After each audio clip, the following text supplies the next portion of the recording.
Okay, അപ്പോൾ ഒരു question നോക്കുക. From the following data prepare A common size income statement. അപ്പോൾ ഇതിനകത്ത് സെയിൽസ് വന്നിട്ടുണ്ട്, sales return inwards, sales return inwards, cost of goods sold, administrative expenses, selling expenses, interest on loan and income tax. അപ്പോൾ നിങ്ങൾ നോക്കുക, ഇവിടെ നിങ്ങൾക്ക് 2018 value തന്നിട്ടുണ്ട്, 2019 value തന്നിട്ടുണ്ട്. അപ്പോൾ നിങ്ങൾ ഈ സെയിം ആയിട്ട് തന്നെ നിങ്ങളൊരു common size income statement prepare ചെയ്യുമ്പം നിങ്ങൾ കോളം ആക്കുന്ന സമയത്ത് ഒരു പെർട്ടിക്കുലേഴ്സ് കോളം ഉണ്ടാവും, ഒരു എമൗണ്ട് കോളം 2018. ഇതിനിടയിൽ നമുക്ക് ഈ 2018 നെറ്റ് സെയിൽസ് കണ്ടിട്ട് നെറ്റ് സെയിൽസുമായിട്ട് നമുക്ക് കോസ്റ്റ് ഓഫ് ഗുഡ്സ് സോൾഡും അഡ്മിനിസ്ട്രേറ്റീവ് എക്സ്പെൻസും സെല്ലിംഗ് എക്സ്പെൻസും ഒക്കെ എത്ര പെർസെൻറ്റേജ് ആണ് എന്ന് നോട്ട് ചെയ്യാനുള്ള ഒരു പെർസെൻറ്റേജ് കോളം ഇതിനിടയിൽ വരും. അത് കഴിഞ്ഞിട്ട് 2019 നെറ്റ് സെയിൽസ് കാണാം. എന്നിട്ട് 2019 ഓരോന്നിൻ്റെയും എത്ര പെർസെൻറ്റേജ് ആണ് എന്ന് നോട്ട് ചെയ്യാനുള്ള ഒരു പെർസെൻറ്റേജ് കോളും ഉണ്ടാവും. ഓക്കെ, പിന്നെ നിങ്ങൾ ഇവിടെ നോക്കുക, നിങ്ങൾക്ക് ഒരു ഇൻകം സ്റ്റേറ്റ്മെൻ്റ് ആയിട്ട് പ്രിപ്പയർ ചെയ്തിട്ടില്ല, ജസ്റ്റ് നിങ്ങൾക്ക് വാല്യൂസ് തന്നിട്ടേ ഉള്ളൂ. അപ്പോൾ സെയിൽസ് ഉണ്ട്, സെയിൽസ് റിട്ടേൺ ഇൻവേർഡ് എന്ന് പറഞ്ഞാൽ വിറ്റ സാധനം തിരിച്ച് ഇൻവേർഡ് ബിസിനസ്സിലേക്ക് വന്നതുകൊണ്ടാണ് റിട്ടേൺ ഇൻവേർഡ്സ് എന്ന് പറയുന്നത്. സോ അത് സെയിൽസ് റിട്ടേൺ ആണ്. അപ്പോൾ നമുക്ക് സെയിൽസിൽ നിന്ന് സെയിൽസ് റിട്ടേൺ മൈനസ് ചെയ്തിട്ട് നെറ്റ് ഫിഗർ കാണും. ഓക്കെ, ദെൻ ആ നെറ്റ് സെയിൽസിൽ നിന്ന് നിങ്ങൾ എന്ത് ചെയ്യുക, ഈ cost of goods sold minus ചെയ്യുക, കിട്ടുന്ന റിസൾട്ടാണ് ഗ്രോസ് പ്രോഫിറ്റ് എന്ന് പറയുന്നത്. ദെൻ ആ ഗ്രോസ് പ്രോഫിറ്റിൽ നിന്ന് ഓപ്പറേറ്റിംഗ് എക്സ്പെൻസ് ആയിട്ടുള്ള അഡ്മിനിസ്ട്രേറ്റീവ് എക്സ്പെൻസും സെല്ലിംഗ് എക്സ്പെൻസും മൈനസ് ചെയ്യുക, കിട്ടുന്നതാണ് ഓപ്പറേറ്റിംഗ് പ്രോഫിറ്റ് എന്ന് പറയുന്നത്. ഓപ്പറേറ്റിംഗ് പ്രോഫിറ്റിൽ നിന്ന് പിന്നെ എന്ത് ചെയ്യുക, ഇൻട്രസ്റ്റ് ഓൺ ലോണും ഇൻകം ടാക്സും മൈനസ് ചെയ്ത് നിങ്ങൾ പ്രോഫിറ്റ് ആഫ്റ്റർ ടാക്സ് കാണുക. ഓക്കെ, അപ്പോൾ എങ്ങനെയാണ് ഒരു income statement, common size income statement prepare ചെയ്യുന്നതെന്ന് നോക്കാം. ഓക്കെ, അപ്പോൾ നമുക്കൊരു common size income statement prepare ചെയ്യാം. ഹെഡിങ് കൊടുക്കുക, കോമൺ സൈസ് ഇൻകം സ്റ്റേറ്റ്മെൻറ്റ്. അപ്പോൾ നിങ്ങൾ ഇത് കോളമായിട്ട് തന്നെ വരച്ചോണ്ടു കേട്ടോ, കോളം ക്രിയേറ്റ് ചെയ്യുക നിങ്ങൾ കേട്ടോ, അതായിരിക്കും നിങ്ങൾക്ക് ഒന്നുകൂടി എളുപ്പം. എന്ത് ചെയ്യുക, കോളം വരച്ചോളുക. ഓക്കെ, അപ്പോൾ അതിൽ 2018 എമൗണ്ട് നോട്ട് ചെയ്യാനും പെർസെൻറ്റേജ് ഓഫ് സെയിൽസ് നോട്ട് ചെയ്യാനുള്ള കോളം, 2019 എമൗണ്ടും അതിൻ്റെ പെർസെൻറ്റേജും. ഒരിക്കലും നമ്മൾ 2018 ആൻഡ് 2019 കമ്പാരിസൺ അല്ല കോമൺ സൈസ് ഇൻകം സ്റ്റേറ്റ്മെൻറ്റിൽ വരുന്നത് കേട്ടോ. ഇത് ശരിക്കും നിങ്ങൾക്ക് balance sheet, common size balance ഷീറ്റിൽ ഒരു വർഷത്തെ വാല്യൂ മാത്രമേ തന്നിരുന്നുള്ളൂ. അപ്പോൾ നമുക്ക് 2 വർഷത്തെ വാല്യൂ ബാലൻസ് ഷീറ്റിൽ തന്നാലും ഇതുപോലെ ഫസ്റ്റിലത്തെ ഇയർ കൊടുക്കുക, ദെൻ നെക്സ്റ്റ് ഇയറിൻ്റെ കൊടുക്കുക, അഡീഷൻ ആയിട്ടൊരു പെർസെൻറ്റേജ് കോളം കൊടുക്കുക. അപ്പോൾ ഇതിൽ നമ്മൾ 2000 ഇയേഴ്സിലുള്ള വാല്യൂ 2019 വാല്യൂസ് മാത്രം തമ്മിൽ അങ്ങോട്ടും ഇങ്ങോട്ടും ചെയ്യുള്ളൂ കമ്പാരിസൺ കണ്ടക്ട് ചെയ്യുള്ളൂ കേട്ടോ. എന്നിട്ട് വേറെ സെപ്പറേറ്റ് ആയിട്ട് തന്നെയാണ് നമ്മൾ കാണിക്കുന്നത്. ഓക്കെ, അപ്പോൾ നിങ്ങൾ ക്വസ്റ്റ്യൻ നോക്കിയിട്ട് അതിൽ നോക്കുക, സെയിൽസ് തന്നിട്ടുണ്ട് 10,50,000, സെയിൽസ് റിട്ടേൺസ് മൈനസ് ചെയ്താൽ 50,000 മൈനസ് ചെയ്താൽ കിട്ടുന്നതാണ് നെറ്റ് സെയിൽസ്. ഓക്കെ, ഈ നെറ്റ് സെയിൽസ് ആണ്, ഈ 10 ലക്ഷമാണ് നമ്മളുടെ 100 എന്ന് പറയുന്നത്, വെച്ചാൽ 100%, 100%. അപ്പോൾ പെർസെൻറ്റേജ് ഓഫ് സെയിൽസിൽ നിങ്ങൾ എന്ത് ചെയ്യുക, നെറ്റ് സെയിൽസിൻ്റെ ഫിഗർ 100% കാണിക്കുക. അപ്പോൾ സെയിൽസും സെയിൽസ് റിട്ടേൺസും നോട്ട് ചെയ്യേണ്ട, നമുക്ക് നെറ്റ് സെയിൽസ് ആണ് വേണ്ടത്. ഓക്കെ, പിന്നെ അങ്ങോട്ട് നോക്കുക, നമുക്ക് കോസ്റ്റ് ഓഫ് ഗുഡ്സ് സോൾഡ് നിങ്ങൾക്ക് നേരിട്ട് അങ്ങനെ തന്നെ ക്വസ്റ്റ്യനിൽ തന്നിട്ടുണ്ട്, അതുകൊണ്ട് നിങ്ങൾക്ക് എന്ത് ചെയ്യുക, വേറെ കോസ്റ്റ് ഓഫ് ഗുഡ്സ് സോൾഡ് കാണേണ്ട ആവശ്യമില്ല. Less cost of goods sold 7,50,000. 10 lakhൽ നിന്ന് 7,50,000 മൈനസ് ചെയ്താൽ കിട്ടുന്നതാണ് ഗ്രോസ് പ്രോഫിറ്റ് 2,50,000. അപ്പോൾ ഇവിടെ നോക്കുക, നിങ്ങൾ നെറ്റ് സെയിൽസ് 100% ആണ്. അപ്പോൾ ഇനി നോക്കുക, ഈ 100%-ൽ ഈ കോസ്റ്റ് ഓഫ് ഗുഡ്സ് സോൾഡ് 7,50,000 എത്ര പെർസെൻറ്റേജ് ആണ് നോക്കണം.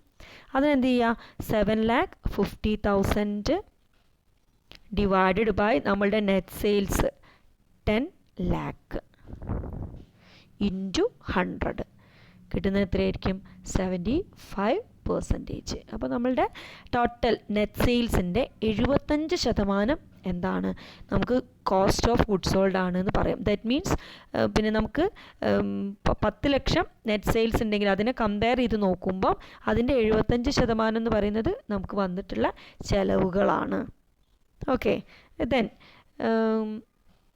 നെക്സ്റ്റ് ഗ്രോസ് പ്രോഫിറ്റ് കിട്ടി, ഗ്രോസ് പ്രോഫിറ്റിനകത്ത് നമുക്ക് ഓപ്പറേറ്റിംഗ് എക്സ്പെൻസ് തന്നിട്ടുണ്ട്. അപ്പോൾ നിങ്ങൾ ലെസ് ഓപ്പറേറ്റിംഗ് എക്സ്പെൻസസ് എന്ന് പറഞ്ഞിട്ട് നമുക്ക് അഡ്മിനിസ്ട്രേറ്റീവ് എക്സ്പെൻസും സെല്ലിംഗ് എക്സ്പെൻസും തന്നിട്ടുണ്ട്. അത് 60,000ഉം 40,000ഉം. നിങ്ങൾ എന്ത് ചെയ്യുക, ഈ 60,000 ഡിവൈഡഡ് ബൈ 10 lakh ഇൻറ്റു 100 ചെയ്ത് നോക്കുക. അപ്പം ഈ 10 ലക്ഷത്തിൻ്റെ എത്ര 6% അഡ്മിനിസ്ട്രേറ്റീവ് എക്സ്പെൻസ്. അതേപോലെ തന്നെ സെല്ലിംഗ് എക്സ്പെൻസസ് 40,000 ആണ്. 40,000 divided by 10 lakh into 100 4%. Okay, പിന്നെ നിങ്ങൾ എന്ത് കാണുക, ഈ ഓപ്പറേറ്റിംഗ് എക്സ്പെൻസസ് മാത്രം ടോട്ടൽ കാണുക. 60,000 പ്ലസ് 40,000 1 lakh. അപ്പോൾ നിങ്ങൾ ടോട്ടൽ ഓപ്പറേറ്റിംഗ് എക്സ്പെൻസിൻ്റെയും എത്ര പെർസെൻറ്റേജ് നോക്കുക എന്നുവെച്ചാൽ പിന്നെ 1 lakh divided by 10 lakh into 100 10%. Okay, then നമുക്ക് ഗ്രോസ് പ്രോഫിറ്റിൽ നിന്ന് എന്ത് ചെയ്യാം, ഈ total operating expenses 1 lakh minus ചെയ്താൽ കിട്ടുന്നതാണ് നമ്മുടെ ഓപ്പറേറ്റിംഗ് പ്രോഫിറ്റ് എന്ന് പറയുന്നത്.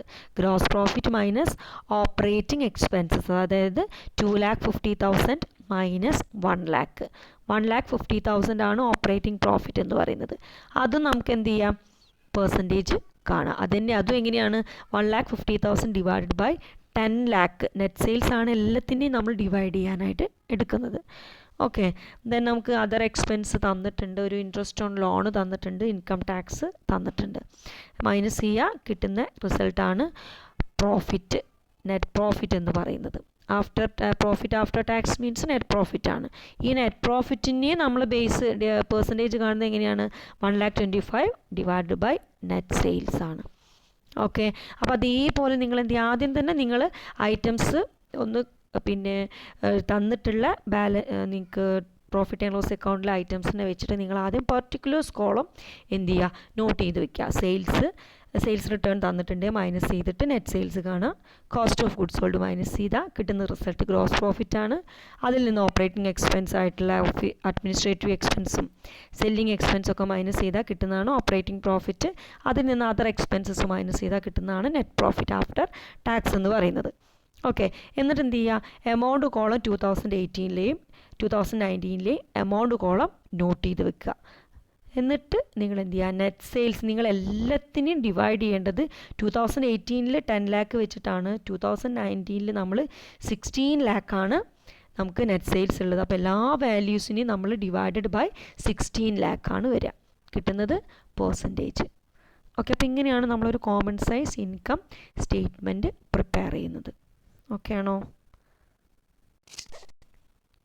ഓക്കെ, അപ്പോൾ നമ്മളൊരു കോമൺ സൈസ് സ്റ്റേറ്റ്മെൻറ്റ്സ് ഇപ്പം ബാലൻസ് ഷീറ്റിലും പ്രോഫിറ്റ് ആൻഡ് ലോസ് അക്കൗണ്ടിലും പ്രിപ്പയർ ചെയ്തു. അപ്പോൾ അങ്ങനെയാണെങ്കിൽ എന്തൊക്കെയാണ് ഇതിൻ്റെ ലിമിറ്റേഷൻസ് വരുന്നത് നോക്കാം. ഈ ഒരു കോമൺ സൈസ് സ്റ്റേറ്റ്മെൻറ്റ്സിൻ്റെ ലിമിറ്റേഷൻസ് നോക്കാം. ഫസ്റ്റ് പറയുന്നത് it is not suitable for horizontal analysis. എന്നുവെച്ചാൽ നിങ്ങൾക്ക് പിന്നെ common size income statement prepare ചെയ്യാനായിട്ട് ഇൻകം സ്റ്റേറ്റ്മെൻറ്റിലെ details, sales minus closing stock, then gross profit, അതിൽ നിന്ന് ഓപ്പറേറ്റിംഗ് എക്സ്പെൻസ് മൈനസ്, അങ്ങനെ ഒരൊറ്റ ഇപ്പം എന്താ ഒരു സ്റ്റേറ്റ്മെൻറ്റ് രൂപത്തിൽ ചെയ്തുകൊണ്ട് ഒരു വെർട്ടിക്കൽ ഫോമിൽ ചെയ്തുകൊണ്ടാണ്. ഇപ്പോൾ നമുക്ക് ഹൊറിസോണ്ടൽ അനാലിസിസിനകത്ത് എന്ത് പോസിബിൾ അല്ല, ഈ കോമൺ സൈസ് സ്റ്റേറ്റ്മെൻറ്റ് പോസിബിൾ അല്ല. കാരണം നമുക്ക് 2 ഇയറിനെ തമ്മിൽ എന്ത് ചെയ്യാൻ പറ്റില്ല, കമ്പാരിസൺ ഇതിനകത്ത് പോസിബിൾ അല്ല. ഹൊറിസോണ്ടൽ അനാലിസിസിന് എങ്ങനെയായിരുന്നു, നമ്മൾ 2 or more ഇയേഴ്സുള്ള ഡാറ്റാസിനെ ഒരുമിച്ച് വെച്ചിട്ട് കമ്പാരിസൺ മേക്ക് ചെയ്താണ് ചെയ്തിരുന്നത്. അതുപോലെ നമുക്ക് കോമൺ സൈസിനകത്ത് ചെയ്യാൻ പറ്റില്ല. ഓക്കെ, നെക്സ്റ്റ് പറയുന്നത് it does not disclose reason for changes. അപ്പോൾ ഇവിടെ ഇപ്പോൾ ഇത്ര പെർസെൻറ്റേജ് വരാനുള്ള കാരണം, അതേപോലെ തന്നെ നമ്മൾ ചേഞ്ചസ് എത്രയാണുള്ളതോ അതിൻ്റെ റീസൺസോ നമുക്ക് എന്ത് ചെയ്യാൻ പറ്റില്ല. ഇങ്ങനെ ഒരു കോമൺ സൈസ് സ്റ്റേറ്റ്മെൻറ്റിൽ നിന്ന് നമുക്ക് മനസ്സിലാക്കാൻ, ഡിസ്ക്ലോസ് ചെയ്യാനായിട്ട് കഴിയില്ല. പിന്നെ അതുകൊണ്ട് തന്നെ നമുക്ക് എന്താണ്, in this technique interpretation is difficult. അപ്പോൾ അതിൽ നിന്നൊരു കൺക്ലൂഷൻ മേക്ക് ചെയ്യുക എന്ന് പറഞ്ഞാൽ കുറച്ച് ഡിഫിക്കൽട്ടായിട്ടുള്ളൊരു കാര്യമാണ്. ഓക്കെ, ദെൻ ലാസ്റ്റ് പറയുന്നത് establishment of standard of percentage is difficult. അപ്പോൾ നമുക്കൊരു സ്റ്റാൻഡേർഡ് പെർസെൻറ്റേജ് ഇപ്പം ഇത്ര പെർസെൻറ്റേജ് ആണെങ്കിൽ, ഇപ്പോൾ നമ്മുടെ നെറ്റ് സെയിൽസിൻ്റെ ഇത്ര പെർസെൻറ്റേജ് ഈ എക്സ്പെൻസസ് ഒക്കെ വന്നാൽ നമുക്കൊരു നല്ലൊരു പൊസിഷനാണ് എന്ന് പറഞ്ഞാൽ നമുക്കൊരു സ്റ്റാൻഡേർഡ് ഫിക്സ് ചെയ്യാൻ പറ്റില്ല. അപ്പം നമ്മളിപ്പം കോസ്റ്റിൻ്റെ ഒക്കെ കേസിൽ പറയൂലേ, അതായത് ഇപ്പം കോസ്റ്റ് ഇത്ര പെർസെൻറ്റേജിൽ